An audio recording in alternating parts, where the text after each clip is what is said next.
Hi, everyone. I'm Rachel Yeager. I'm the chapter head of W3C New York Metro chapter. And today I'm really excited because I have Teena Piccione from Google Cloud and to join us. And she's a dynamo. She's really a very exciting individual. I can't wait for you to meet with her and see and learn about her perspective on women's leadership. So let me allow Teena to introduce herself. Teena, yeah? Oh, well, thank you. And first of all, thank you for having me. You are such a delight and an inspiration to the entire industry. So, my gracious thanks for letting me be with you for a little bit. So, I am at Google Cloud and I have Telco Media Entertainment and Gaming. I have customer engineers, sales teams, and partner teams. So, quite exciting in my space being able to lead across the US. Wow. When I look into what you have achieved, what you have done across the industry, it dawns on me that, well, Tina, you really show a good example of what leadership is needed during this time. We are in a very interesting time. We just got out from a war, the war of pandemic, or rather we are reopening and we feel like we are getting out from that war. And now there's this war going on, and suddenly, what is far away in Russia, Ukraine, and it is going to feel very close in terms of the economy, the supply chain, and we hear all those very scary words, right? How do you feel that women and your leadership, right, should shine through, right? And what is our role during this time? Yeah, great question. I think a lot of it comes to how do we view ourselves and how do we view each other and how do we do it respectfully? Because you're going to find opinions all over the place. But I always look at it as how do I respectfully am able to lean in myself personally and be able to say, how can I help? How can I help to be able to feel the empathy and be able to see what we can do as humans to be able to really give grace to those absolutely in these devastating times. And I think that's how we have to look at it. When anyone's hurting, we should all hurt a bit. And we should figure out how we can do more for each other. And I think with that, that's how we are going to be able to really do two things. One, as you say, as we're coming out of the pandemic, we've had a lot of challenges and a lot of pain and a lot of hurt.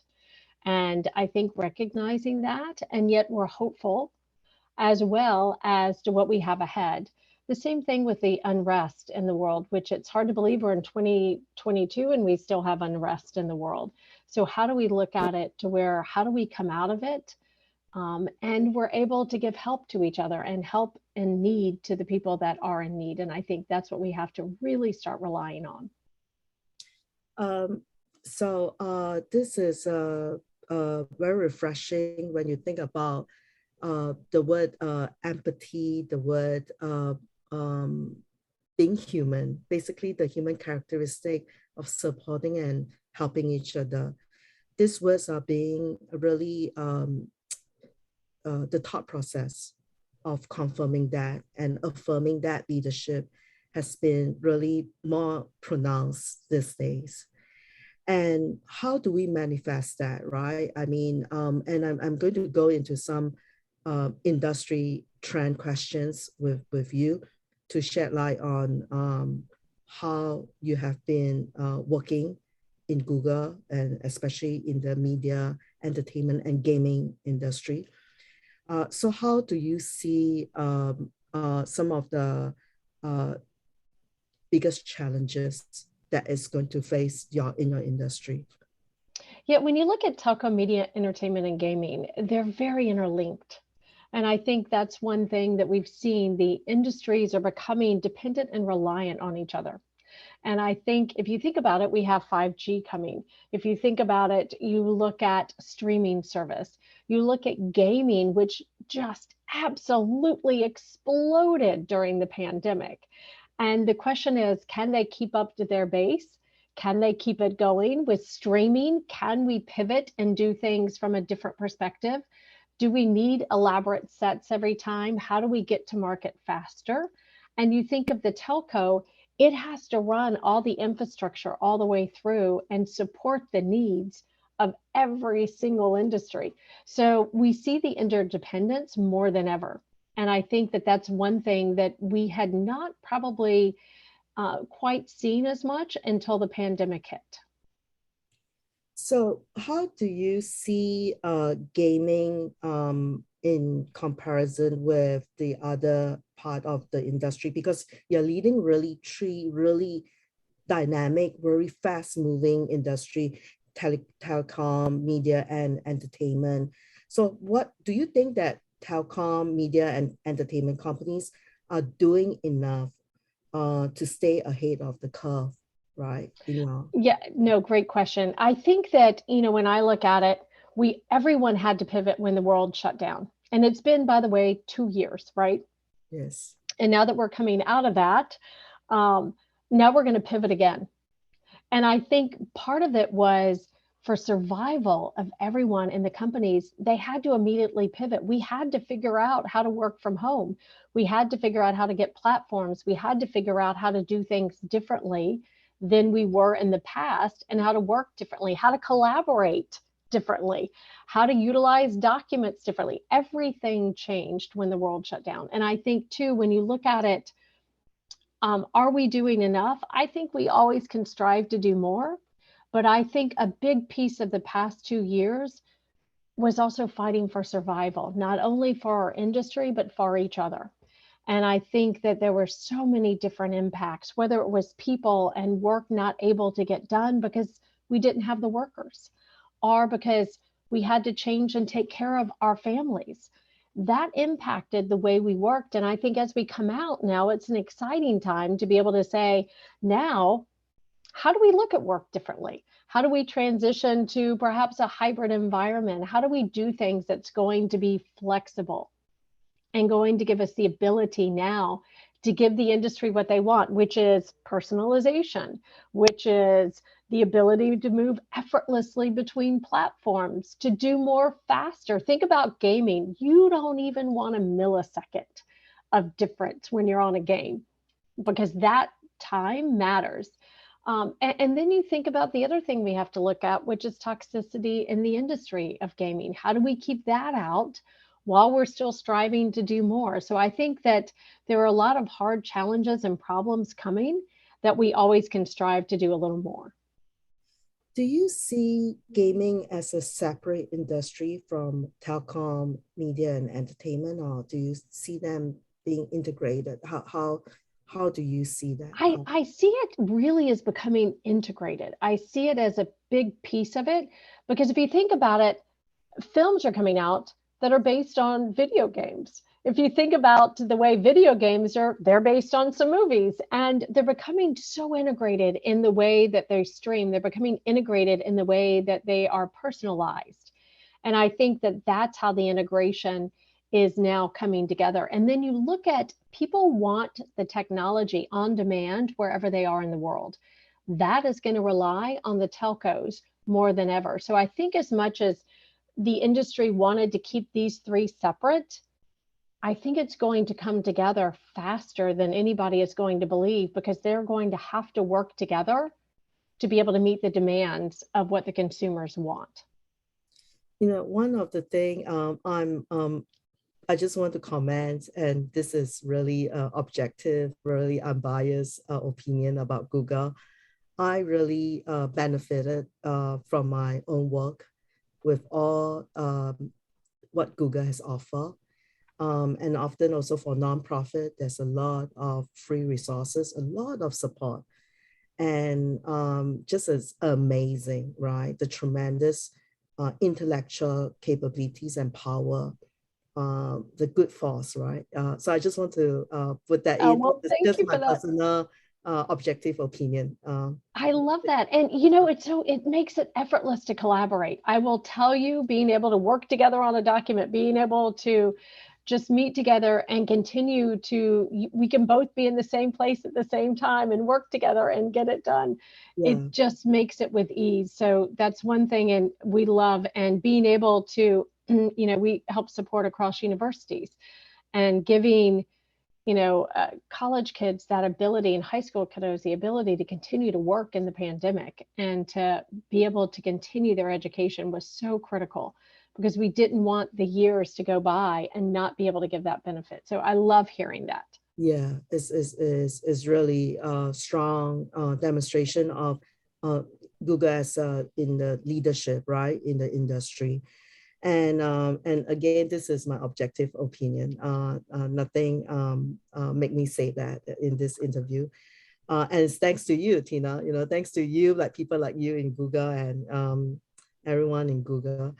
I have a question about the future of content distribution, because that is, of course, one of the key to success, right, for many. Nowadays, content is not just important for a few type of media company. It's almost critical for every type of company. Yeah. How would you think, or what do you think is the future for content distribution? Yeah, great question. I think it's that ability to be able to do it with ease. It's the ability to be able to stream faster and to have everything real time. I think that, in the past, traditional data centers have been the way to do it. And now we're looking at moving things to the cloud faster and faster. But we have to have that ability to run it effortlessly and to stay up. I think that's the other issue that you run into. Nobody wants downtime. Nobody wants downtime with their games. Nobody wants downtime, especially in retail or delivery, because again, that affects us as consumers. So when you look at it in that integration, it is how to do it faster with ease and to make sure that you're on demand all the time. Because when you're down, think about it. If you're down, people are going to switch platforms. And people do it in such a quick hurry, and they'll drop one platform because another one's up. And we watch it all the time, and the numbers go crazy when something is down. So I think it's going to be to ensure that everyone is up and online is going to be critical as we go forward. Yeah, and that is so difficult to do it in perfection, right? It's like even like in our daily work now, when we're working from home and working virtually, the surprises that we may experience sometimes, suddenly it went blank, and every part is so interlinked, the technologies, right? Yeah. That is correct. And you think about it, it's so funny, even just in the neighborhood where I'm at, right? I'm on Google Fiber, which I love. My other neighbor is on a different service, and my neighbor on the other side is on a third service. And if one goes down, the other neighbor is immediately texting, "Oh my gosh, I can't work. Can I borrow your Wi-Fi?" And it's funny because you don't even realize until you're down the impact that it has on your ability to continue. And I think that's what we've seen, if nothing else, during the pandemic, is that hyper need to make sure that we're always up, we're always with the ability to be online and with the ability to utilize the products that we are using. Talking about all the necessity of a perfect world, what do you think about massive disruption in the future? Now one of the hardest word is metaverse, and along with some of like the MFT and everything, the digital arts NFT and all this is like coming into like this very interesting world. If we are still at the VR, AR stage, how do you see metaverse and how do you see disruption? Or maybe it has nothing to do with metaverse, even though that is, everybody is like talking about it, but not really knowing what exactly it is. Well, you're right. I think that, I laugh. We talked about big data, if you think about it, back in 2012. That was the buzzword. Everybody had to have big data, but nobody knew what it was. Yes. And even today you struggle with data.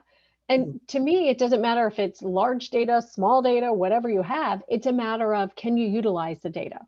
Right. So when you think about words like metaverse and you think about the way we're looking at the future, again, does it help the person or consumer that's utilizing it? What benefit are you giving it? Because changing the words around doesn't seem to matter. Utilize, right? I mean, I could call things a whole lot of different things, but and somebody, I think you and I should have coined, agile, or because we were doing it way before we coined the phrase. Big data, companies were dealing with volumes of data before somebody said, oh, it's big data. So again, now it's metaverse. And when you think about it, is it benefiting the consumer? Is it benefiting what I'm doing? If it is, I'm Mm. all in. If it isn't, we've just attached another buzzword to the industry that I'm not certain is going to help. So if you think about it, we're in the middle of 5G trying to solve it. And yet all we're hearing is 6G, 6G, 6G. Well, we didn't figure out what to do with 1, 2, or 3, or 4G in the interim. Now we're still on 5 and they're already talking about 6. So I think as you do it, it's a matter of does it benefit the consumer? Does it benefit what you're trying to do? And if it does, all in. If it doesn't, and there isn't a compelling vision, stick to what you know and ensure you're nailing that well and that you're ensuring the vision that you're able to be on the road. Because if not, all the new buzzwords in the world ain't going to help. Well said. Well said. I think that, yeah, I think the all this buzzword and marketing um of the future sometimes really is like even like you're seeing the same old thing, and maybe people want to feel that there's something new, to sell or whatever. I'm But not disagreeing. I think we all could have learned a bit from marketing and the way that they are able to take one phrase and really get it out there. mm, I want to talk now about your leadership, right? You're an amazing woman, and I just want to make sure that everybody know again how amazing Teena is. She is truly amazing. She's so talented. She's not just this lady executive from Google. She is musically talented. She's really funny, and I really like her a lot. Really smart woman. So I want to talk about your leadership, and I can't help to talk about your leadership also from the perspective from a woman, all right? But we do know that Teena is Teena, all right? Okay, it's not just because of your gender or whatever, you're a good leader, but there is some aspect of being a woman may have impact on your leadership. So I want to ask you first, what do you think is important to be a successful leader in your opinion and in your experience? Yeah. Oh, great. Thank you. And by the way, I think the same about you. So we could talk forever, by the way. But I think it's having a compelling vision. It's giving people a vision that says, here's how you can do more, and the freedom to use the talents. And I think a lot of times we forget people come with incredible talents to our team and allowing them to actually utilize it and treating them with respect. I would say that's the number one thing in my entire career that I have anchored everything I've done is how do we treat each other with respect? How do we give people the freedom to be able to really showcase their talents and give them a compelling vision of what we're trying to do and give them permission to make mistakes. I always say, um, fail fast, scale fast. If we're going to fail, let's get it over with and done and keep moving on. Because I think that that gives people that permission to say, okay, I can keep going. I can do something a bit more. I think also bringing a bit of energy, especially in the last 2 years, having that energy come through just a screen to be able to say, it's okay, we can get through this. It is a lot. I always laugh and say we have to pack our own sunshine. And the reason I say that is we are not always going to have delightful days and things are going to go wrong. Releases are going to go bad. Things that we thought were going to go well is not going to. We're going to have personal circumstances that are going to hit. So we have to be able to dig deep when we're leading teams to be able to show confidence that sometimes we may not feel that we have. There's no doubts that leadership is so important during the past 2 years. You actually see it in public, um, um, and in work, organization, the decision that companies are making. Uh, how do you maintain your composure under pressure? Because you always like look so calm, like you look so together, right? And sometimes people say that to me about me, and but I say you didn't know like what I'm feeling, but I don't want to tell people all the thing I'm feeling. But anyway, it's about you, Teena. I mean, No, how do you no, I learn from totally you? agree with you. I love it. It's almost like a duck going across the pond. It looks so effortless, but they're paddling like heck underneath. And I think a lot of times that's really what we're doing. We appear calm because that is exactly what's needed, especially in the last 2 years to show to the leadership. I think, when I look at it, it is how do I project calmness when at times I may not feel it? And how do I make sure that I'm meeting the needs of the team in the way that they're going to and meet people where they are? And I think that's a lot of it and give them grace. I have had everything imaginable happen with people on the team that just would break people's heart.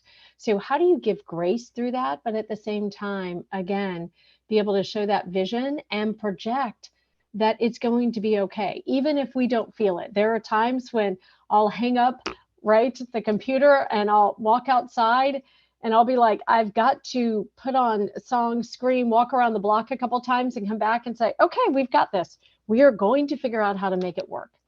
I always used to laugh. The advice that my dad used to give was there will be mountains all along your journey. And you have to figure out, are you going to climb it? Are you going to go around it? Are you going to tunnel through it? Are you going to go under it? But either way, there's always a way around a mountain. So how do we figure that out in such a way that's going to give the easiest path for others? So that's one thing that as I go, I always look at every opportunity as a way around a mountain. Hmm. Yes, and that requires also wisdom and also the ability to see behind the mountain, right? Like and where is the shortest pathway, and that comes with leadership and also guidance and the patience, right? And sometimes when you go uphill, but actually you're leading to a safer route, but you need to guide people with that confidence, right? It's That's difficult. correct. And they may not understand it at times. I think there are times when you're leading that you have to project the confidence that they can't see around the bend, Yeah, but you know what's coming and you're there to provide that safety protection and at the same time help spur them to innovation for how we can do it together and be together in our process because a lot of times teams feel especially now scattered, so yes, how to keep them feeling that they're part of that team with that compelling vision. yeah. And you make it look so effortless, and I think that is also a trait of a great leader, because just now you use the duck and paddling, like you don't see all this thing, like you see like uh, sometimes you don't, people do not really see that part, right? And it takes so much effort. Yeah. So really a big compliment to you, Teena. All right. Yeah. Thank you. You make it look so easy. And and so I just want to maybe come back to now. And there's a thinking is the future is already here, because in the past 2 years, we have experienced a glimpse of what the future is, and we develop some habits that we are enable us to work remotely. And right now, we are in this phase is accelerated way of communication in terms of the methods we are using. We do not need to be physically together to talk, and that has been for the past 2 years. We have established that habit. What do you think are the future opportunities in what you're leading in terms of gaming, media, and telecom, and also with now also with all this craziness around us, because we're entering into another war, right? You know what I mean? Yeah. That's correct. Yeah. And I think, we have to, what people are craving is that personalization. People want to be known for who they are. If you think about it, when you look at any platform, you want to feel that they know who you are. When you pull up, any streaming service, you want what's relevant to you to be there. You want ads that are relevant to you. You want suggestions to be relevant to you. Everything you want it to be relevant. And I think that's extreme personalization, and that comes through data and analytics. And we've got to ensure that we're giving that, because that's what people want. And when I laugh when I pull up my streaming service, every now and again they'll send me, you should watch this show, and I'm like, I am not 5. That is like a 5-year-old show. Why in the world would you give me that, right? And I want to say, no, no, no, this is what I normally watch. How could you have said that? So we've really got to focus on that, whether it's in gaming, whether it's in media and entertainment, those two are exact same. And if you think about it from telecommunications, you want to ensure that they're meeting your needs and they're proactive about it. So think about it. If they're going to take you down for 5 hours for whatever reason they have to upgrade, wouldn't it be easier if they sent you a quick text message and email to say, we're going to have you down. Here's a different way of utilizing the platforms while we have you down? That would be awesome, because then you're not having to think about it.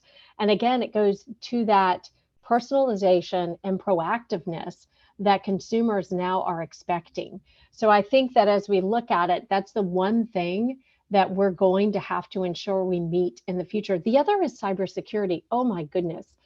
Between the war going on, between effort of cybersecurity has ramped up. And unfortunately, the attackers are getting more prevalent because they can.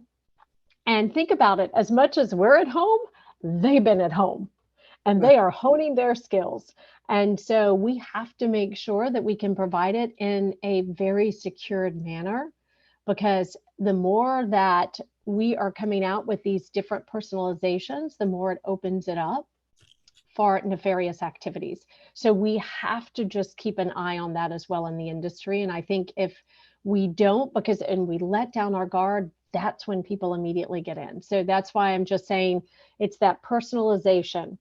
It is the proactive approach that we're going to have to give to the consumers, and then ensure that we're wrapping it around with that protection, because that's table stakes and what's expected in every industry.